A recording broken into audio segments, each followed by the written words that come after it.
September of 2017, my business partner Julie and I decided to start an e-commerce brand with print on demand, a growing model at that time. This was after I quit my 3 jobs, had some moderately successful Allen Express stores, and was just determined to make e-commerce work long term. 2017, with the new store, we did about $300,000 in revenue. It was a great time of the year to test things at Q4, and that was the only sign that I needed that I wanted to do this stuff forever. 2018 came and we did $2.9 million that year. Most of the year we hovered around $160K a month, eventually had days as high as $200,000. These sales keep coming in and I don't know what we're gonna do with just 3. We worked with a lot of really big influencers, one that had 20 million on Instagram, and end of that year we built a pool of cash to shovel into the business coming into 2020. Large profits as well, a good payday, but we were more concerned about the long-term game. 2020 comes and business is up by over 100%. We added a marketing team, a brand manager, a couple other roles that we deemed necessary. Happy June, everybody. It's June time. This isn't going to be too long of a meeting. And we're making about $350,000 a month pretty consistently. Had a few product launches, posts with big influencers. Things are just on the up and up. And all of this brings us to current day at $5 million in revenue, halfway to being an 8-figure e-commerce brand. It sounds crazy to say. What's going on, guys? So aside from all the success that you just witnessed at the beginning of this video, I want to make it very clear that there were a lot of lessons learned along the way, both good and bad. And to do this kind of e-commerce, especially nowadays, it's not for everybody. It takes a lot of willingness, determination, and really the willingness to take a lot of risks. You have to obviously have the mindset of wanting to play the long game, of wanting to invest. In this video, I want to outline 6 lessons we learned on the journey to $5 million in revenue. I think it will be relevant to you no matter where you're at in your e-commerce journey, beginner or advanced. I think it'll help you save some time, energy, and money.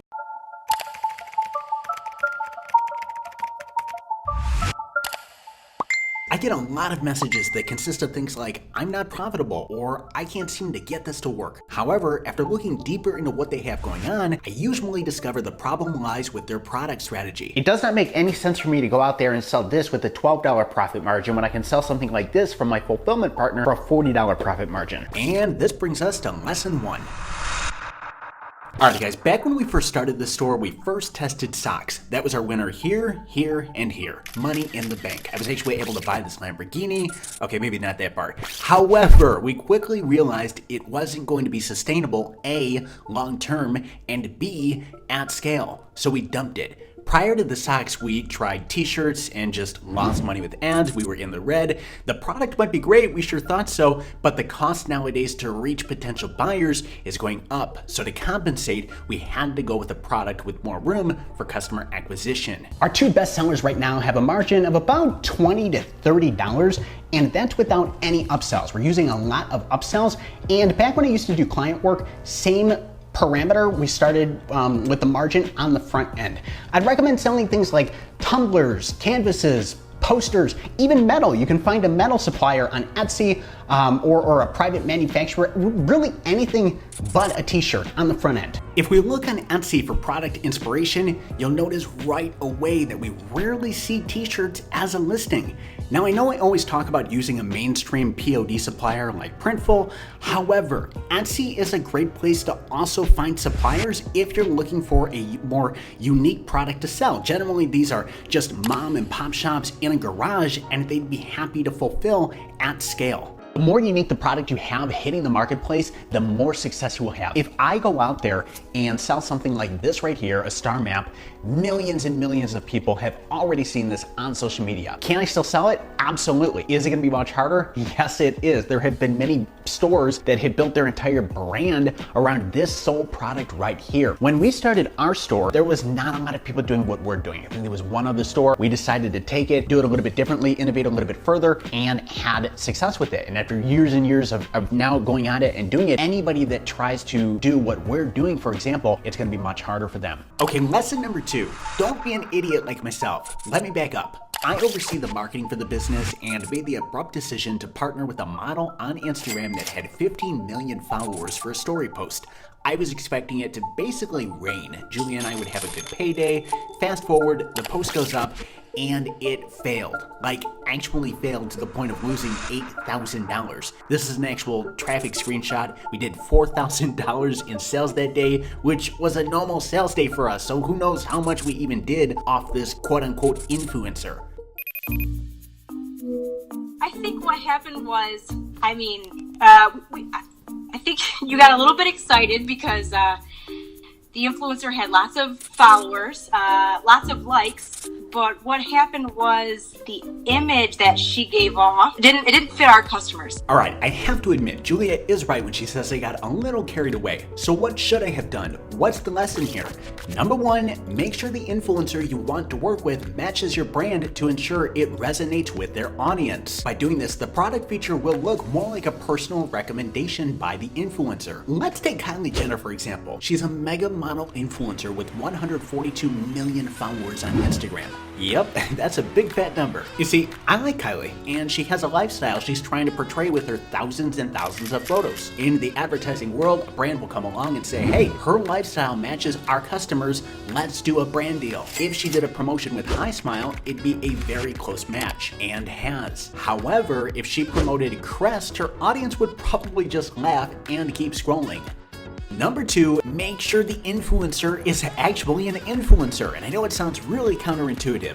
Aside from the number of followers and likes on photos, do they actually have the pull to get people to potentially purchase from you? I determine this by looking at the influencer on all their active platforms. So for example, if I were to work with Kylie Jenner, I'll look to see if she has a YouTube channel, which she does, and her videos get millions of likes, comments, and views. And this tells me that she isn't just a fly-by-the-night Instagram influencer. She has a reputation and a relationship with her millions of followers. I mean, just look at Kylie Cosmetics. It's estimated to be worth $900 million by Forbes. Like, what? You have to have major influence to pull that off. And if you guys want my more detailed influencer strategy to get returns like this, check out the link in the description. Lesson number three, the work you do now will always pay off with consistency. And I know this sounds really redundant, but hear me out. To give an example, with most of e-commerce, a lot of sales and profit will come in Q4. But the entire rest of the year, you're putting in that work, building an audience, building brand equity, enhancing your email marketing. The amount of consistency and repetition you put in outside of Q4 is, from our experience, the variable that determines how successful that holiday time will be. Right now, July of 2019, we're actually focused on acquisition. Now, this time of the year would be considered the slow time for many e-commerce stores, including ourselves.